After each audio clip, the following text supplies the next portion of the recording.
about to hear the sketch and where this track started, and it's going to be pretty different. Mainly because I'm working just with MIDI here, which I'll talk about in a second. But the first thing first is when we pull the video into this project is to find an appropriate tempo to work at.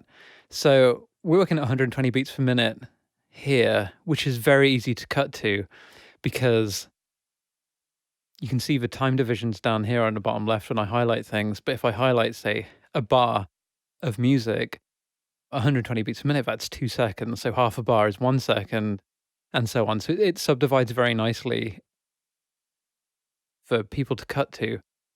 And also, if people have been cutting to sort of solid seconds, then things tend to line up quite well. As a general sort of a rule of thumb, higher beats per minute usually work great when scoring to picture because there's a higher rate of beats syncing up with the music. And in Ableton, you can always make the video the master tempo. So you can sync music up that way. But for the purpose of this trailer, 120 beats per minute worked really well. So the first thing I will do is work up a sketch in MIDI. And usually this will come about, just by playing on a keyboard and seeing what works best. So the brief for the trailer was something Berlin school, something in the vein of Tangerine Dream or Klaus Schulze. And this genre of music is quite minimalist and works well with narrational voiceovers because of its minimalism. So it's composed of lots of sequences and arpeggios, and they're all sort of interacting together to build a large piece of music. It's appropriate for use in a trailer, and also I should mention that the brief also was to create a longer piece of music that would work in the background of lectures. Berlin school music kind of works because it's both engaging enough to listen to, but also ambient enough not to distract from a voiceover. So I tried to really bear that in mind as I was working. So I like to work with MIDI to start with.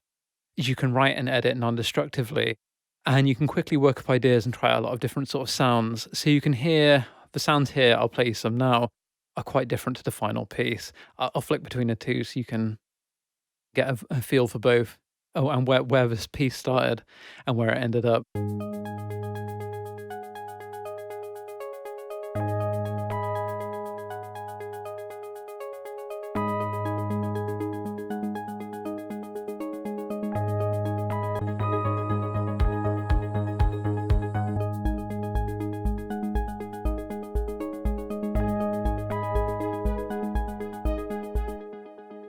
So they're quite different, obviously, but this is just a really good way to get ideas down to start with. I believe it started all with this arpeggio, or sequence rather. Yeah, I'm just running UHE's Repro 5, Prophet 5 VST, and it's just a simple waveform. Was really easy to write with.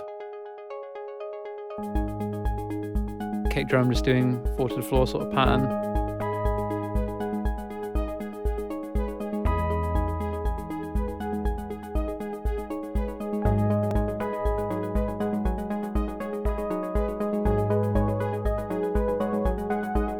It sort of builds up by bringing in different sort of arpeggios and riffs as it goes along. Some of these you can see I played in and then quantized. You can also see it was actually started life in a different key, and then I transposed it. And the other thing I had to do, obviously, was provide this longer arrangement for the background of lectures, which needed to loop. And yeah, it had to work within the sort of context of a lecture. So it was a really good way to work with MIDI, and so you can change things and move things around non-destructively. They're all just loops, basically. to play around with the arrangement and try different things out. If you sort of look at this on a sort of zoomed out level, you can see different parts actually come in just at slightly different places. But yeah, that's where this track sort of began. So I do this quite often when I'm planning to work with analog synthesizers, but don't necessarily have the time to plug everything in and sort of work with trial and error. It's good to have like the skeleton to go from. And when I'm happy, roughly with the arrangement and where everything's going, like in the trailer, I knew I was hitting the mark with various bits and pieces coming in. That's when I will save out a copy of this file and make a track laying version, which we'll have a look at next.